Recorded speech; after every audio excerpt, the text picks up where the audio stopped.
Souls of Star System and Divine Grace is confined time. Tila, Bhachan, Vina, Bhakti, Vedanta, Swami, Maharaj ki Jai. Jaya, Vishnupa, Paramahamsa, Parivrana, Pacharya, Astotra, Star System and Divine Grace. Tila, Bhakti, Siddhanta, Sarata, Vitago, Goswami, Maharaj ki Jai. Ananta Koti, Vaishnavi ki Jai. Namacharya, Sivharidas, the Guru ki Jai. Prem se kaha Sri Krishna Chaitanya Prabhu Nityananda Sri Advaita Gadadhara Sri Prasadi Sri Gaura Bhaktivinoda ki Jai. Sri Radha Krishna Gopal Gopinam Syanakunda Radha Kanda ki Jai. Vrindavan Mathura Dham ki Jai. Sri Mayapanavadev Dham ki Jai. Jagannathpuri Ayodhya Dham ki Jai. Gangamai Yamunamai ki Jai, Samata Tulsi Devi Bhakti Devi ki Jai, Samaveda Bhakti Devi ki Jai, Nitai Gaur All glories to the Son of the Devotees, all glories to the Son of the Devotees, all glories to the Son of the Devotees, all glories to Sister Gaura Gauranga.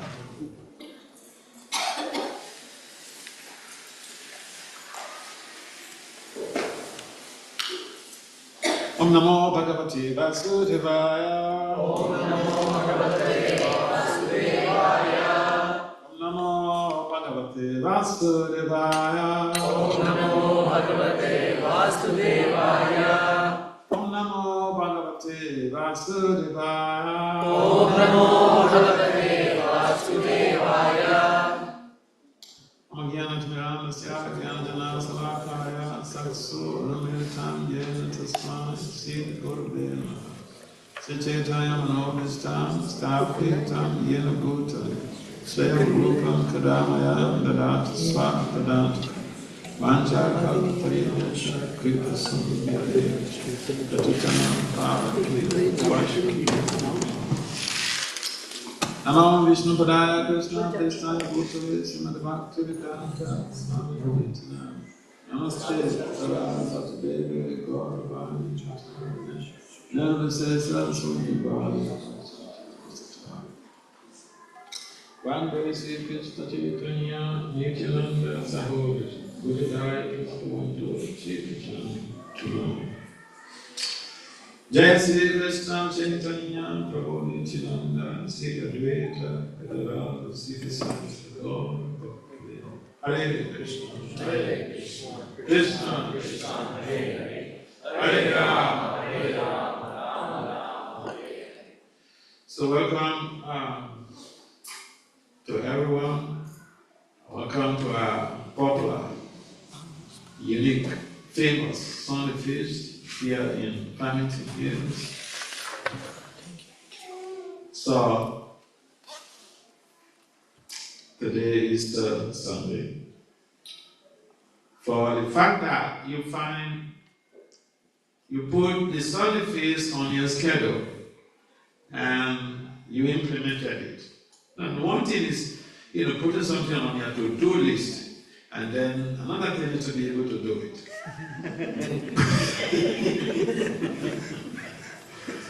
So, for you to be able to implement this very item on your to-do list, coming to the temple, participate in the Sunday feast program, today, it means you love Krishna, you love Prabhupada, you love Sangha. Good for you. It's very good. So keep it up. Don't do it only today. Do it.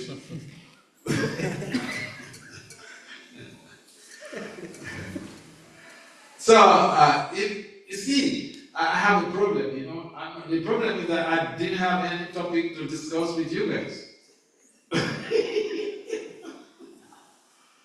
So I was just thinking of what to talk, and then some idea came to my mind, and this is it. So, in the Vedic culture, marriage was very much encouraged. Marriage, very much encouraged in the Vedic culture. I think we just had a wedding ceremony couple of days back. Yes, this is very encouraging. Why I say very encouraging? Because in the 21st century, see, keep in mind that even demons, they got married. No, I'm serious. Hiranyakasipu got married. Hiranyakasipu got married. And he had a very powerful child. He had a very powerful child. Yes, Hiranyakasipu was a demon. How many wives did he, how many women did he change? I mean, divorce and then marry, divorce and marry. How many? None. Huh? None. Okay. Don't be afraid to say no. No.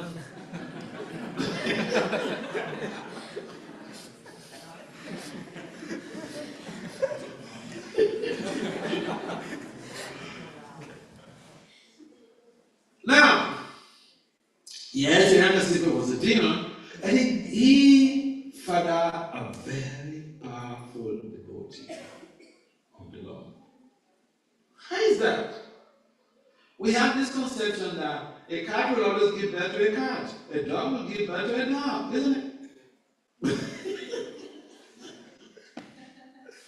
How come Hiranyakasipu gave birth to, for that such a powerful child like Prahlad Maharaj? Can someone give us an idea? Because of Narada Muni's. Because of? Narada Muni's association. Because of Narada Muni. Yeah, when he was inside the womb of his mother, so Narada Muni came and started preaching. The child was listening inside. The child was listening inside, yes. Very good. Yes, anyone to add some further information? Yes. I heard long back in a class that in order to disturb his meditation, the austerity that he was doing, Brahaspati Maharaj, he came and Vishnu, he kept chanting close to when he was meditating, when he was doing tapasya, and he got irritated. He came back for a certain time, and when he was united with his wife, I think he had that consciousness going on the Vishnu name because he was so agitated with that Vishnu name. Thank you. That is amazing. Yes, anyone else to add some information? Importance of Guru in one's life, even it's in a demon, if there is a Guru, our lives will change. Wow, amazing. Thank you. Anyone else? Hey, Maharaj, say something. Don't just keep quiet and then you go to talk behind that. This is called people, they marginalize women.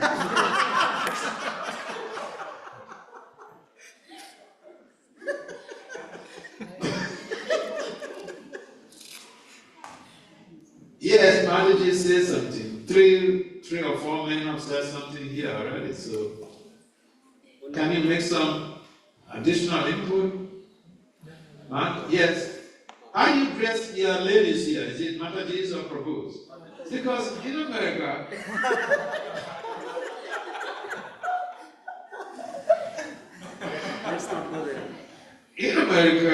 we call women Prabhu's.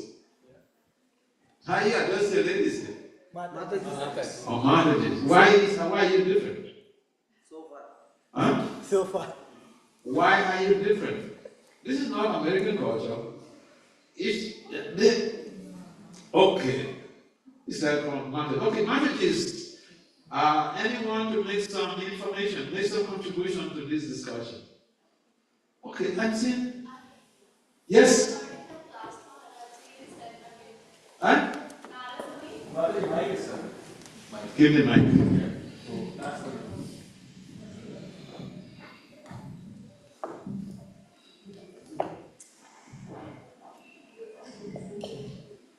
I heard like Narada Muni and somebody else was talking, and that time Hiranyakasipu like came back from after a very long time, and his consciousness was, he was telling the story to Kayalu Maharani, and that's where his consciousness was. Because he was saying, "Oh Vasudevaya Namaha," 3 times he said that because he heard that, and that's what I heard. Okay. Thank you very much. Anyone to add some information? When the baby was in the mother's womb, the mother listened all the good lectures from Narada Muni. So the baby before born, he got the Vaishnava Guru, so he learned everything from the Guru, so he got the spiritual path. So that's how Hiranyakashipu got the devotees then. Wow. Thank you so much.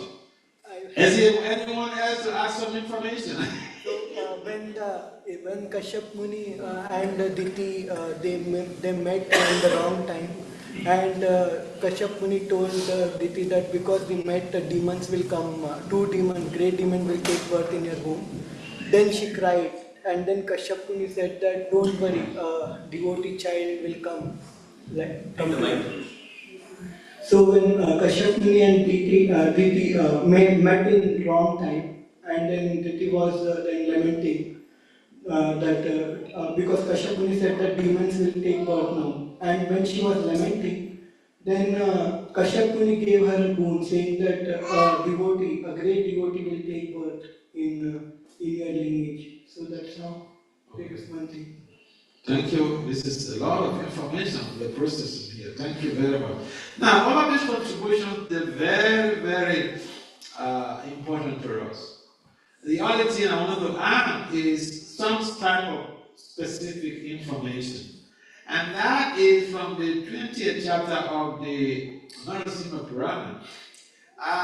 In that very text, Srila Vyasadeva gave a very lucid information how when Hiranyakashipu planned on going to the forest to perform austerities, Lord Brahma was very disturbed. Because Lord Brahma knew what Hiranyakashipu would be requesting. And he didn't have the facility to be able to appease or to grant that boon to Hiranyakashipu. And as Brahma was in anxiety, his son, the best of Lord Brahma's sons, what's his name? Narada Muni. Narada Muni is tricology here. He understands the past, present, and the future. And so Narada Muni understood what his father was passing through. His father was in anxiety. So he came to his father, he came to Lord Brahma and told him, the traditional Indian boy will tell his father, Papa, don't worry, okay, I'll solve the problem. So now I get to Lord Brahma and placated him. He said he will solve the problem, you should not worry, you should leave the whole issue to him, he will deal with it. So, Narada Muni proceeded on. He spoke with Pavata Muni, his Buddhi, and after the both of them, they would have to go to this distraction and the people when he starts his austerities in the forest. So, the deal was that Narada and Pavata, they assumed the form of beds, two beds, they perched in a tree under which Hiranyakashipu was performing his austerities. And they started chanting this mantra, Om Namo Narayana Namaha. And as most of you know, Narayan and Hiranyakashipu, they're great enemies. Because Narayan, or Vishnu, he killed Hiranyakashipu. And what's his brother's name? Yeah, sure. When both of them went and perched on the tree where Hiranyakashipu was performing his austerities, and they started reciting this Om Namo Narayana Namaha, Hiranyakashipu was very disturbed. We want to hear the holy name to get pacification, to get purified. The Hiranyakashipu was very disturbed. And so because of that, he left. He discontinued his austerities. He went back to his capital city. And one day he was having an affair with his wife. And women are women are 8 to 9 times more sociologically intelligent than men.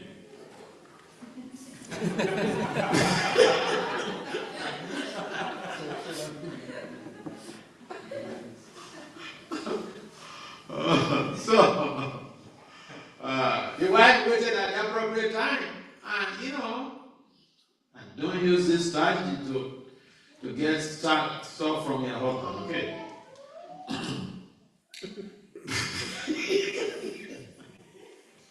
The wife knew exactly when to strike, when to ask the husband anything, and he will give. So when they were having an affair, just before ejaculation, before I ran the chastisement, she raised the issue. My wonderful husband,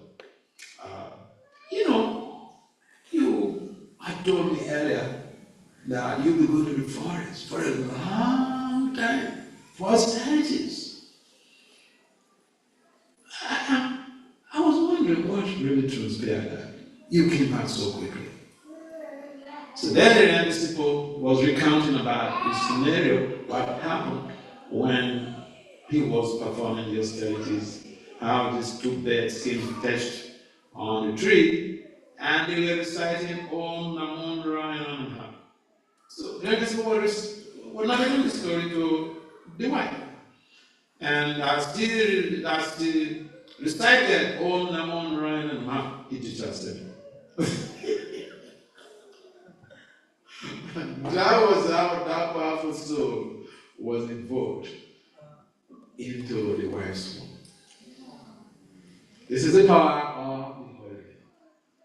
Now, if we bring that scenario to our own reality, everyday practical life as householders, and I normally say this, I remember some time ago, I had a young friend who was studying,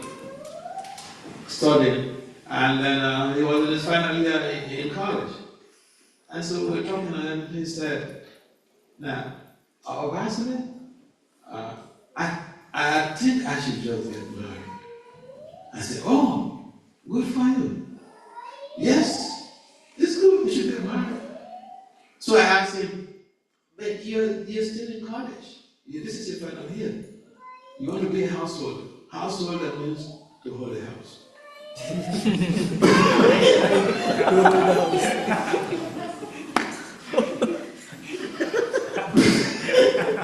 I said, do you have a house?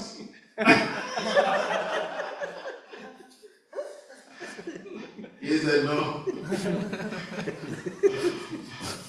I asked him, how much money do you have in the bank? He said, no. He was schooling. And in fact, the reality was that he was going to school from the temple. He was going to college from the temple. So he had no house, he had no bank balance, but he wanted to marry. So, because he was my friend, I was upfront, raw, straightforward with him. So I told him that you don't have money, you don't have a house, and if you marry, your wife will need a car to be, to go into the mall to buy, groceries and all this. You got a car? He said, no, he doesn't have. So I told him that, listen, you don't have the ability to marry.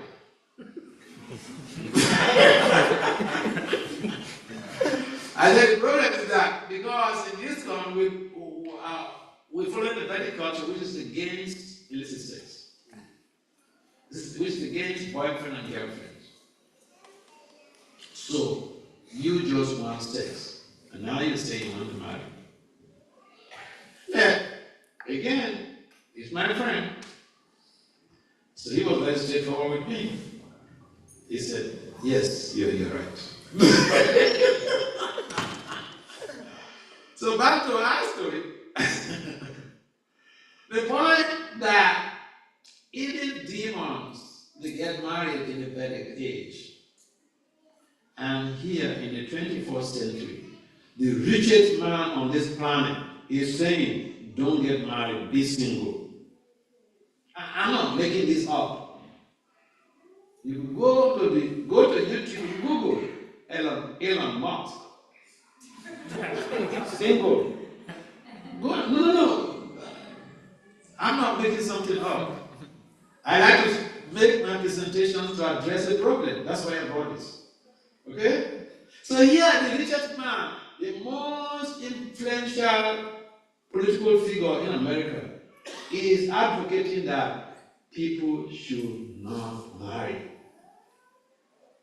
I almost made a comment. I just held myself. When I look at the name, I saw Vasudev Das. So I didn't make the comment. Because if I make the comment, he's going to trace me to my website, Dr. Vasudev Das. Oh, this African guy, black boy, is attacking me.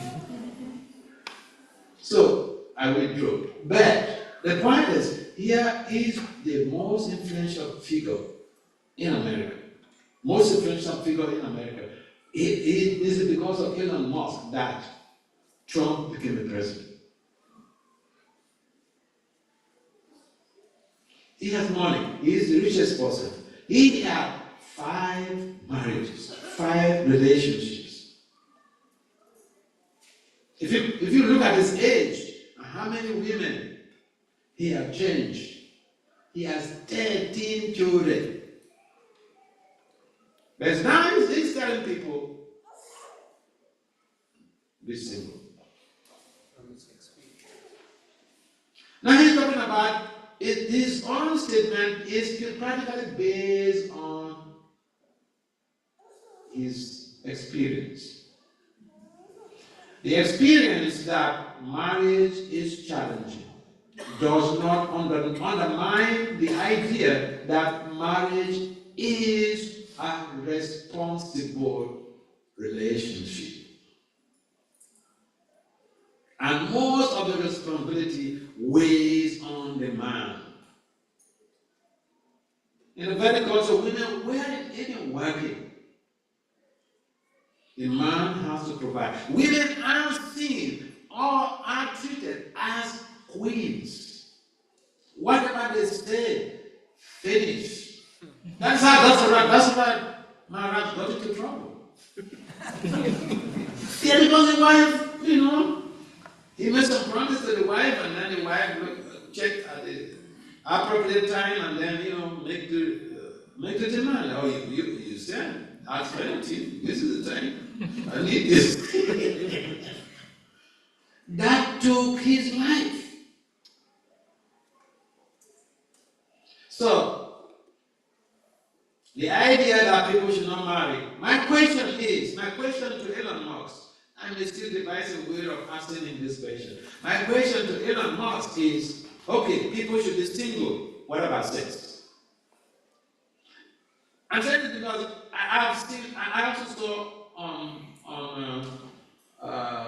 the program how this elderly grandmother was urging the granddaughter, grown-up lady, professional, hey, are you married? She said no. So the grandmother said, you have to get married. So this lady, she said, Mommy, I don't need to. I'm having good sex. This is going on in America. This is advocacy. This is the advocacy. The lady said, Granny, don't worry, I'm having good sex. In other words, she's thinking the anxiety of the grandmother is that she's been deprived from sex. But no, the grandmother wanted the granddaughter to live an ethical married life. So here are the people who are like followers of Elon Musk. No marriage, just be single, but enjoy your sex life. And this is what we experience in modern society. And therefore, it is important for us to understand and guide our community properly. See, there are certain things that we can take from the 21st century civilizational culture, but there are many things that we need to let go. We can't take everything. We should look at those things that will help to facilitate our devotional growth. We should accept those things that will help to promote our social norms and family values. It's not that we have to take everything. Like, see, someone who is not a social scientist, because he had a bad experience in marriages, he had 5 failed marriages. Now he's telling people, don't marry, be single. This is how the top shots, the celebrities, influence society in a very negative way. People who have the money, who have the voice, they say something, Nigerian mass of people accept it without question. So we live in an era that all of our children, they're like endangered species. They become influenced by these dangerous cultural norms. And therefore, we need to be more protective of our children. We need to be more protective of the members of our community. We need to educate our folks. We need to educate the members of our society not only about Rastika philosophy, but social norms too. So, Prahlad Maharaj, he was born to a demon.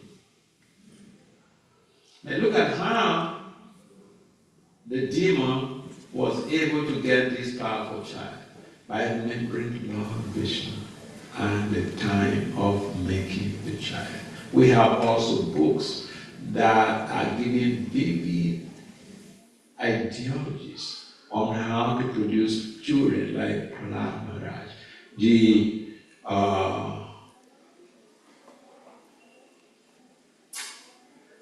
What's the name of this book? That gives you information about when to have the sex, what to do, the sanskara. It gives information. And if we follow those things, we can produce kids like Prahlad Maharaj.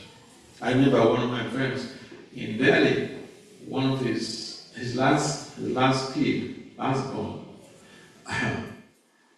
The boy went at 3 years old. He lives far away from the temple, from the Kailash temple. At 3 years old, the boy will wake up the father at about 3 o'clock or so and say, Papa, I'm going to go to the temple. 3 o'clock in the morning.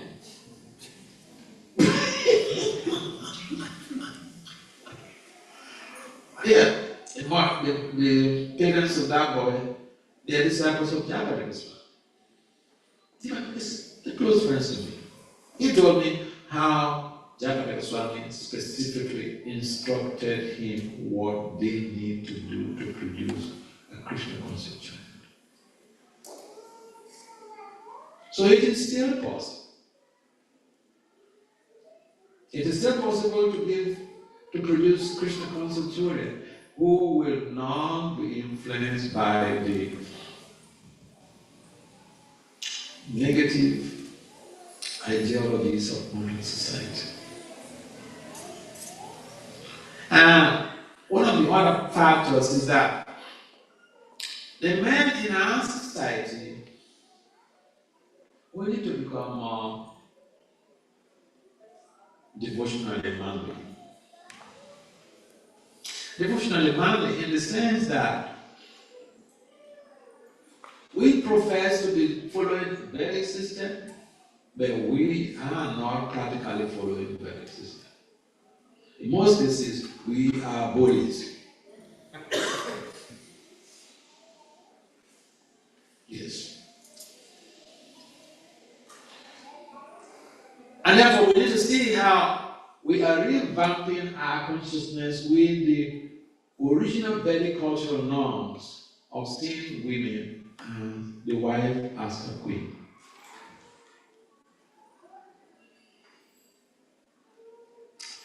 Traditionally, Indian women, they hardly complain. At best, they will think it's my karma. And you know what? When we treat our female folks as queens, as part and parcel of Krishna, we take care of them nicely, society can become a better place to live. The world can become a better place to live. In fact, the way women are treated is directly proportional to how we find serenity or the reverse in society. Yeah. And there is practically nothing to lose. The way you treat your mother is the way you should treat every woman out there.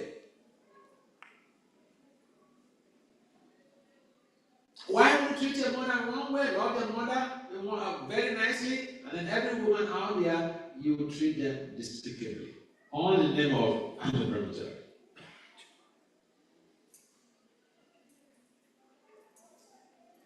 Therefore, it is important for us to understand and imbibe the culture of Prabhupada. Prabhupada engaged everybody, even the ladies. When Prabhupada left, we turned the system upside down. Yes, I know Prabhupada's time also I mentioned, there used to be pujaris in Kolkata and all these places in India. They live in the temple. No woman lives in the temple in our temples in India. So, the Acharya's desire has to be upheld. In a non-profit, in a faith-based non-profit, what helps with sustainability of the progress of that institution is to be able to align with the mission statement of the founder Acharya, his vision and his goals. So if we do that, society will still be revamped and maintain that shining lamp like when Prabhupada was there. We have the multiculturalism that Prabhupada saw in this movement. And so, talking about the future of our society, the future of society depends on the children. And if we don't even know how to procreate God-conceived children, we are in trouble. So there are two types of sex. There is recreational sex and there is procreational sex. Procreational sex is what Krishna recommended in the Bhagavad Gita. He said, sex and not different from religious sex. But Krishna says, if he has to produce Krishna conscious children, why not? He can produce as many as possible. And then the issue is the austerity. There is a lot of austerity in it. We may say, what? In another people you don't remember. Iranazipo was a great devotee, okay? He does that. He was cursed to be a demon in that scenario. And we have to see how we are implementing the Vedic scriptures. Let's be practitioners of devotion service. So reading the books, like the Sanskrit book, how many people here have read our Sanskrit book? I have read the Sanskrit book recently. That's a book that everybody needs to read. Otherwise, you marry and then you just engage in recreational sex. That is not the purpose of marriage. I know this is a delicate area that people don't really venture into read. I like to touch things that people run away from. Oh yeah. So, you have to sustain practice momentum, practicing what we read and exploring what we have not ventured into. This is a grihastha community. And so everybody needs to read that sanskrit. Any comments or questions?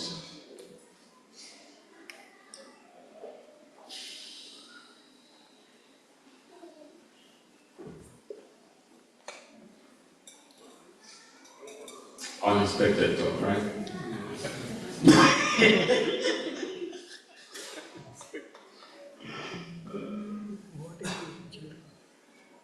Any comments or questions?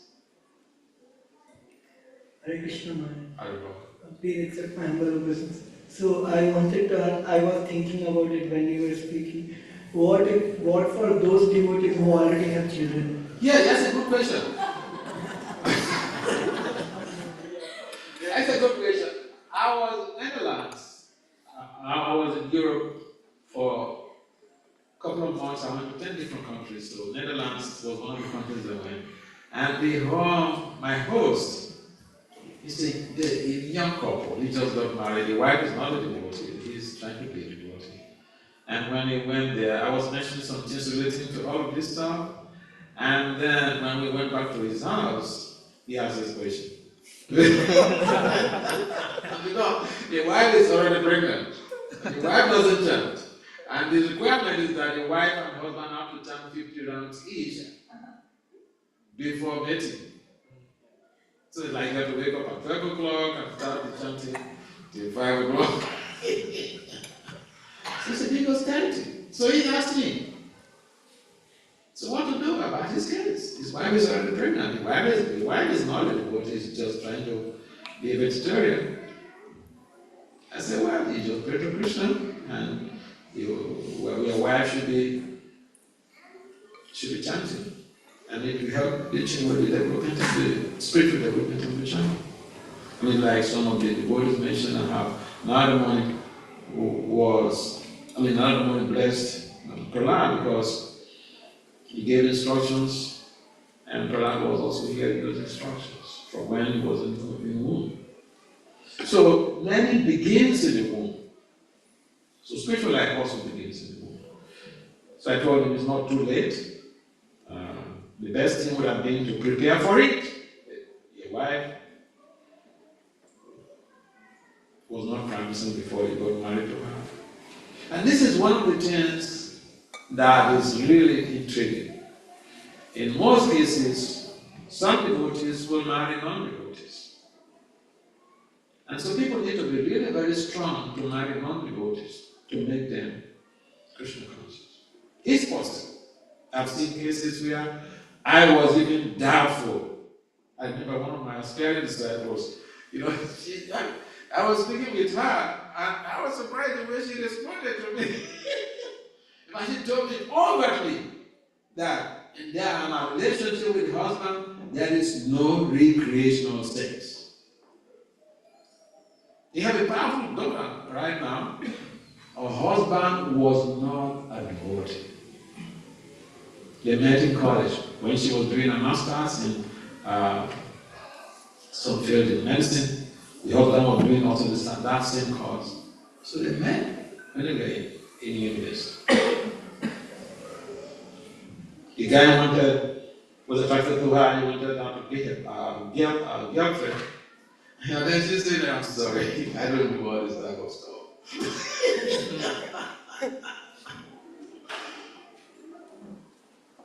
So the guy was surprised. On college campus, a girl you like, little girl tells you, no, I'm not interested in boyfriend and girlfriend. So he probed further. So what are you interested in? Only marriage. No marriage, no sex. So the guy said, oh, I want this type of woman. I will wait for you. So he waited. He waited because he was in a higher class. When he graduated, he waited for this girl to graduate. Later he got married. And so when he came to me and was asking about what the process, if someone is not able to chant the 50 rounds, what to do. I said, then you practice, you try again the next day. But then they did. And the result is glaring. You are a powerful girl that is complete, that has bewildered that guy's, the father's mind. She can imagine that a child of that nation will become. So yeah, it is something that people need to practice.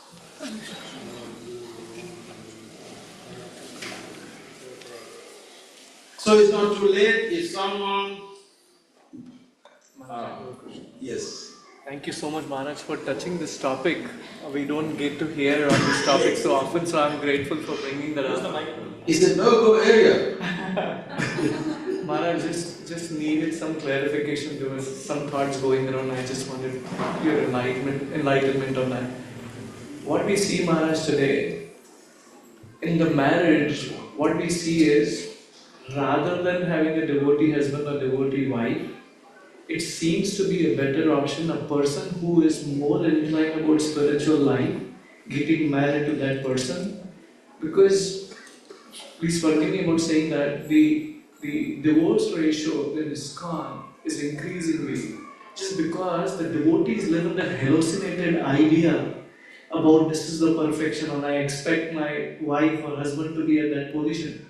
That person may not be practicing.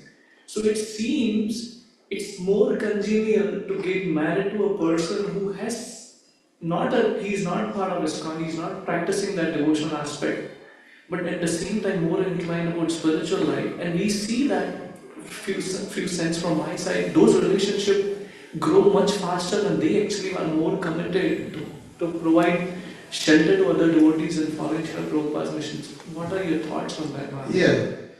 I appreciate your sharing this idea. There are cases where I think I had a friend in Detroit. He had a PhD, Indian guy, and because of this type of illusion, he got married to a non-devotee. And a non-devotee, she was also doing a PhD, and what she wanted was the boy should start practicing Krishna consciousness. This is the irony of it all. There are some cases, someone may be lucky, but it is not a genuine rule. Prabhupada mentioned that being a devotee will help us to acquire all the good qualities of the demigods. In fact, I've read some place where Prabhupada mentions that even devotees are better off than the non-devotees because they have some iota of Krishna consciousness. They may not be perfect. Now the main problem is not about being a devotee and not being a devotee, is over expectations. We over expect in matrimonial relationship. I want this, I want that. I'm just met one boy in Boston. Indian boy. He finished his master's. Then he went to India to get married, arranged marriage. The girl, and he been living in Boston. I don't know the girl, but he picked me up from the airport when I visited Boston during the 60th anniversary of Prabhupada's arrival in Boston. And you know what this boy told me? He said, Maharaj, I thought that when I get married, I'll be relieved of some of the burden in the domestic home. He said, no. I'm married right now, but I do everything. My wife says she will not cook. She will not do this. And the girl is from India. There are people who may not be devotees, and they can be very good. There are people who are not devotees, devotees, and they can be very difficult. So we cannot make a general rule that all the devotees are worse than the non-devotees. The devotee girls are worse than the non-devotees. The devotee men are worse than the non-devotees. No, we cannot make that general rule. We should also look at how all of these top-notch in society, celebrities, the worst family disruptions occurs in Hollywood. That is a place where people have private jets, they're billionaires, but the divorce rate is worse because life for them is like what Elon Musk is saying. It's like a relationship is like changing clothes, like changing jeans. You use this person, and then you go move on to the other person. You get attracted to the other person. You go. So the divorce rate in America, for instance, in comparison to India, is so high. You can say there is no divorce in India if you compare it to America. And what is the main root of the problem? Because in India, even in local status in India, they check for compatibility before the man and woman get married. Right now, even the compatibility issue is dying gradually in India. A girl who finished from medical school, my mentee, we're looking for husband for her. So I asked, you know that we have to check compatibility? She said, what is compatibility? She is a soldier.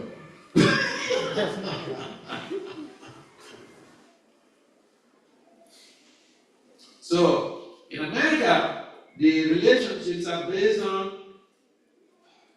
being attracted to each other. And it may not work for a long time. Because people change. The modus operandi and modus vivendi of people change with time. Humans are dynamic beings. So we change with time. And in most cases, people get married, they don't understand the psychology of the opposite sex. And then they want to experiment with each other, commit offenses against each other, especially when your devotees is so dangerous. In my European talk recently, some people came to me and they were complaining about this, about that. And if you suggest to them the principle of psychological safety, and even feedback, people don't want feedback. They don't want psychological safety. Psychological safety means allow your spouse to say something they feel uncomfortable with your attitude. At least in a loving way, they should tell you, no, we don't want to hear that. And so some people, they get tired of that, and they say, quit. We're thinking, my way or the highway. That's not marriage. It's like, somebody, one of Elon Musk's first wife, when even they just got married, I remember. He was so much like treating her like an employee. She said, hey, hello, I'm your wife. I'm not an employee.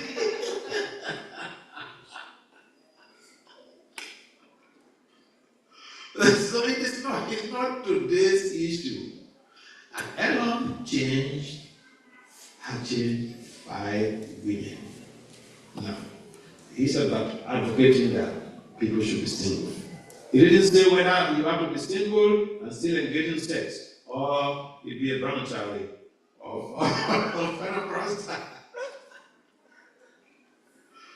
Yeah, so we cannot generalize. That's my point.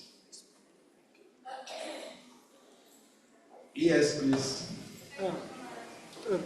Please wait for the mic. Mic. Please pass the mic. We have 5 more minutes.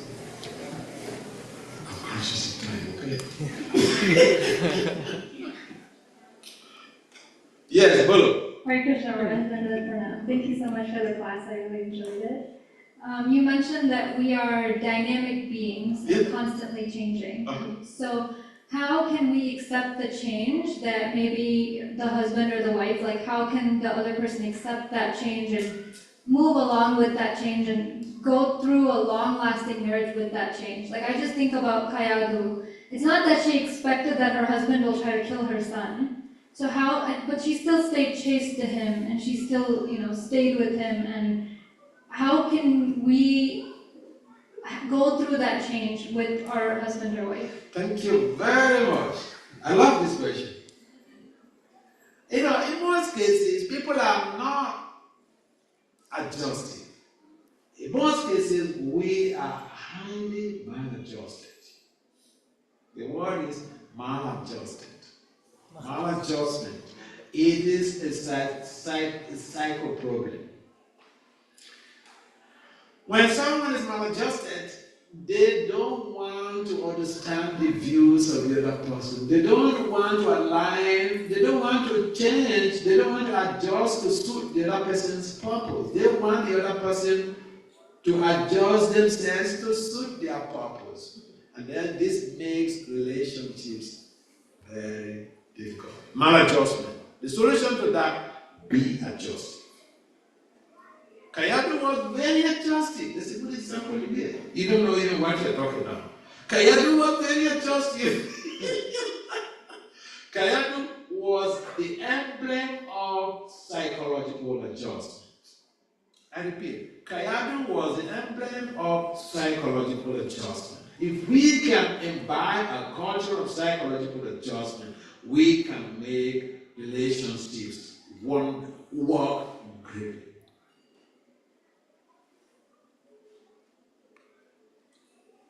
Thank you. We have about 2.5 minutes, so I don't know whether someone is having the last question. Yes, please.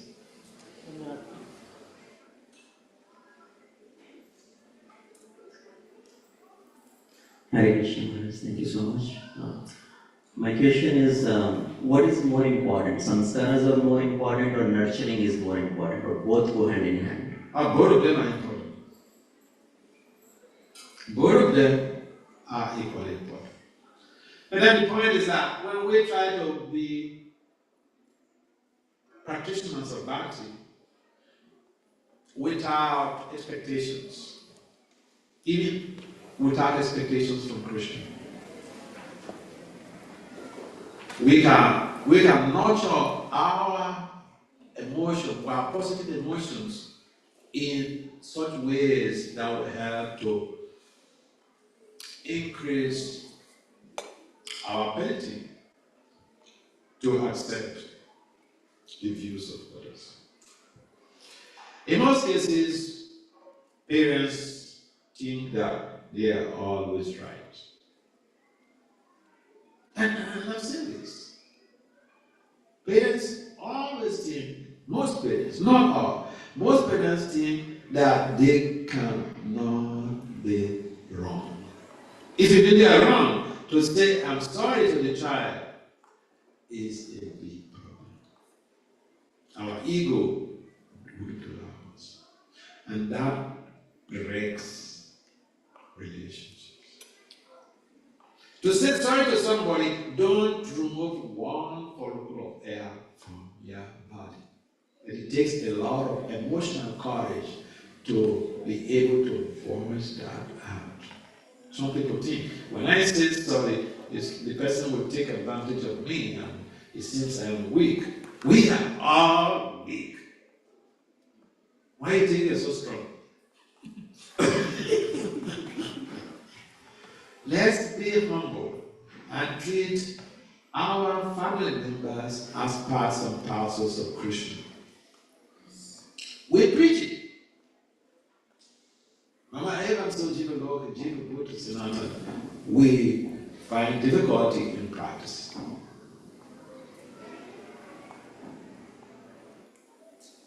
So we have to practice.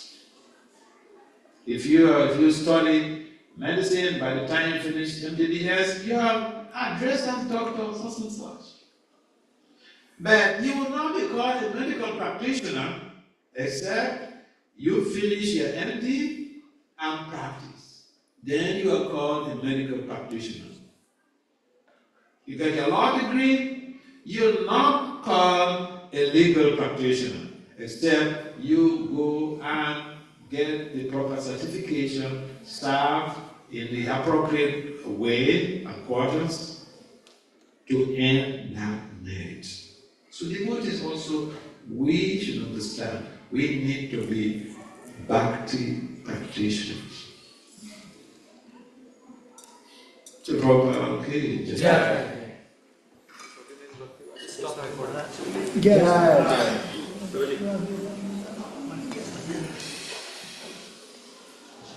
Thank you so much, Maharaj.